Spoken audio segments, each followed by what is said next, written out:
Cada vez que lo hicisteis con uno de estos, mis hermanos más pequeños, lo hicisteis conmigo.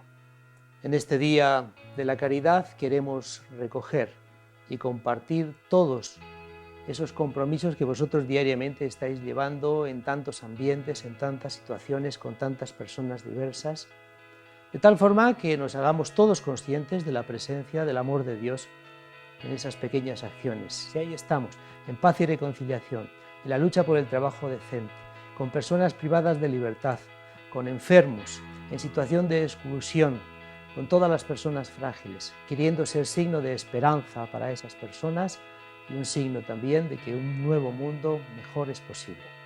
Beti da pozgarria olako egunak ospatzea eta senide eta dizkide izateko aleginean dabilen Bizkaiko eleizagaz bat egitea.